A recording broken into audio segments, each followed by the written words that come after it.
ইট দিয়ে আঘাত করে এবং মেশিন চালিয়ে জানে শেষ করা হলো তৃণমূল কর্মীকে। সন্তোষ যাদব নামে এক তৃণমূল কর্মী শেষ। ঘটনায় বিজেপির দিকে অভিযোগের আঙুল তুলেছে স্থানীয় তৃণমূল নেতৃত্ব।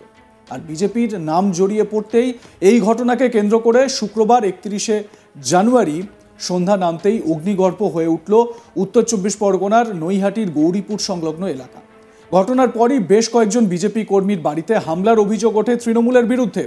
পাশাপাশি নৈহাটির গরিফাতে অর্জুন সিংয়ের একটি নির্বাচনী কার্যালয়েও যথেচ্ছ ভাঙচুর ও অগ্নিসংযোগ করা হয় বলেও অভিযোগ উঠেছে। শুক্রবার দুপুরে গৌরীপুরের গোয়ালপাড়া ঘাটের কাছে পানি ট্যাঙ্ক কি এলাকা দিয়ে টোটোয় চড়ে যাচ্ছিলেন সন্তোষ যাদব নামে ওই তৃণমূল কর্মী।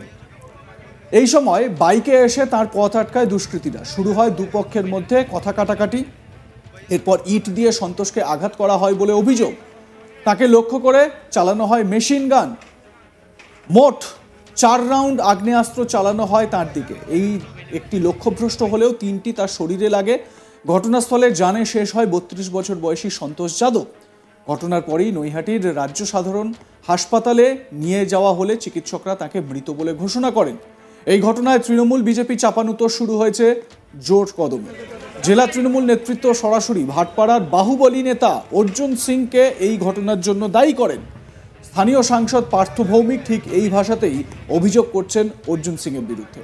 কি বলছেন তিনি, অর্থাৎ পার্থ ভৌমিক, শোনাই আপনাদের। মানুষ দলে দলে, আমি যেখানে মানুষের সাথে জনতার দরবার করছি, দল বেঁধে আসছি মানুষের সাথে, মাঠের মধ্যে বসে, আজকে যেরকম 10 আর 15 নম্বর ওয়ার্ড নিয়ে আমি গোলঘর মাঠে বসেছিলাম, দলে দলে মানুষ আসছে। অর্জুন বুঝতে পারছে 2026 সালে অর্জুন সিং দ্বারা কিংবা ওর ছেলে দ্বারা 2026-এ ভাটপাড়ার মানুষ সিদ্ধান্ত নিয়ে ফেলেছে যে ভাটপাড়া বিধানসভায় 2026-এর বিধানসভা উপনির্বাচনে মমতা ব্যানার্জিকে জেতাবে।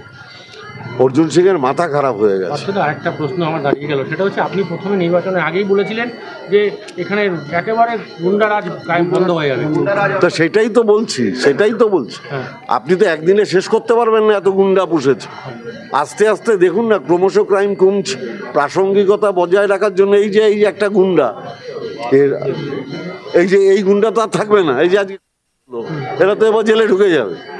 ক্রমশ আপনি দেখুন সমস্ত জায়গায় ভাটপাড়াতে গুন্ডামি অনেকটা বন্ধ হয়ে গেছে।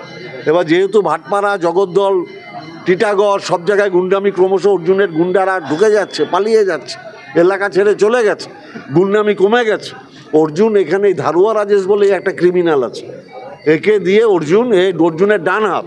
এবং আমার ধারণা অর্জুন সিং ভয় পেয়েছে, যেহেতু সনদদের উপনির্বাচনে আমি গৌরীপুরে জিতেছি এবং সন্তোষ সেখানে একটা বড় ভূমিকা পালন করেছিল। অর্জুন সিংয়ের ইনস্ট্রাকশনে ধারুয়া রাজেশ আর তার 2 ছেলে আরও 4-5 জন সন্তোষকে নৃশংসভাবে খুন করলো। 7 জনের মতো আছে। ধারুয়া রাজেশ তো ছিল, ওর 2 ছেলে, ওরা গুলি চালিয়েছে আর ইট দিয়ে মেরেছে। ক্রমশ বেরোবে, কিন্তু এর মাথা অর্জুন সিং, আমি দায়িত্ব নিয়ে বলছি।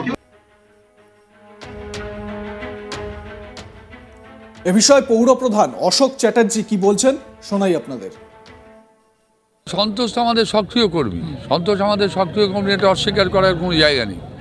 ঘটনা হচ্ছে, আর যে মেরেছে, যার নাম শোনা যাচ্ছে ধাওড়া রাজেশ, এ তো বন্ড ক্রিমিনাল, এ তো পুলিশের লিস্টেড ক্রিমিনাল। এর ব্যবসা হচ্ছে ওখানে ওই গৌরীপুর লাইনের ভেতরে, ধাওড়ার ভেতরে, ওখানে লাইনের ভেতরে ব্যবসা, মানে অসামাজিক কার্যক্রমের সঙ্গে দীর্ঘদিন জড়িত। বিজেপি করতো। বিজেপি আসার পরে ও 2019-এ তাণ্ডব চালিয়েছে। এবার ওর সেই ইয়েতে সুযোগও ছিল, একটা সন্তোষের ওপর ব্যক্তিগত বা কোনো ছিল, সেই ইয়েতে আজকের সুযোগ পেয়েছে, মেরে দিয়েছে এবং নৃশংসভাবে মেরেছে।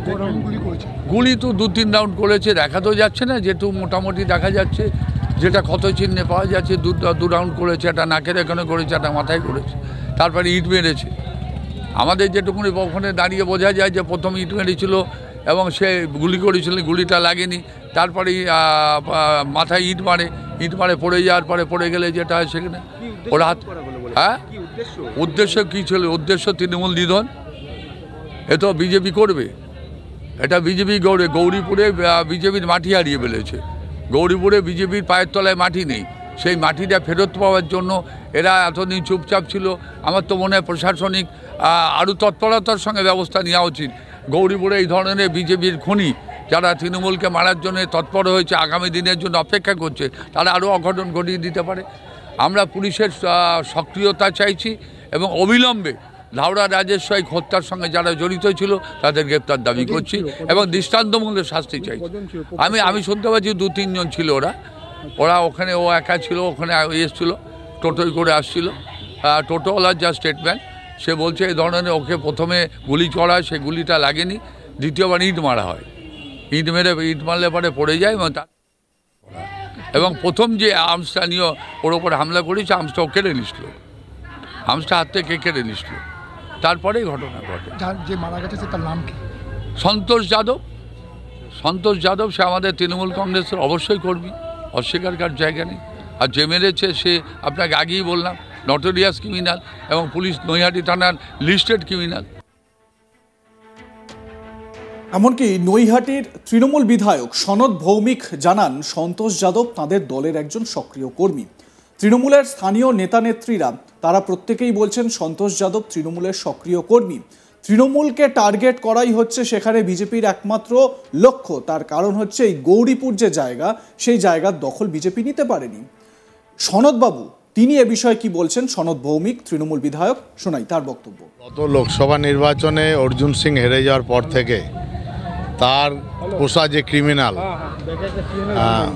রাজেশ সাহ, চিন্টু সিং সহ আরও 8-10 জন দীর্ঘদিন ধরেই এই সন্তোষকে মারবার একটা পরিকল্পনা ছিল, যেহেতু সন্তোষ আমাদের দলের সক্রিয় কর্মী। সন্তোষ যাদব যে মারা গেছে, তাকে সে বাড়ি ফিরছিল, এমন সময় পানি ট্যাঙ্কির সামনে তাকে ফার্স্ট চালায়, আবার সে লক্ষ্যভ্রষ্ট হয়ে তার কানের পাশ দিয়ে বেরিয়ে যায় এবং দৌড়ে ও ধাওয়া করে ওকে ধরলে পরে তখন ওরা সাথে আরও 8-10 জন ছিল, তখন সবাই মিলে ওকে ঘিরে নেওয়ার পর ও তখন পালিয়ে যায়। যখন জোড়াবাড়ির সামনে তখন ওকে ঠিক এই নাকের ওপরটাতে ওকে চালায় পরপর ওকে মানে মেরে ফেলার উদ্দেশ্যেই। কারণ অর্জুন সিং এই চেষ্টা বহুদিন ধরেই করছিল, আজকে সফল হলো যে এই চিন্টু সিং, এই রাজেশ সাহ এদেরকে দিয়ে পরপর একটা কপালের এখানে, ওর নাম একটা কপালের এখানে, একটা নাকে, এই দুটো গলি ভেতরে, আর একটা এইখানে লেগেছে, একটা এখান দিয়ে বেরিয়ে গেছে। মোট 4 রাউন্ড গুলি ওখানে চালায় এবং ও ওখানটাতেই স্পটেই মারা যায়। আমাদের কর্মীরা ওকে ওখান থেকে তুলে নিয়ে খবর, হ্যাঁ আমার দলের কর্মী, সক্রিয় কর্মী সে। লাইক কমেন্ট শেয়ার করতে ভুলবেন না। দেখতে থাকুন আজ তাক বাংলা, সাবস্ক্রাইব করুন আমাদের ইউটিউব চ্যানেলটি।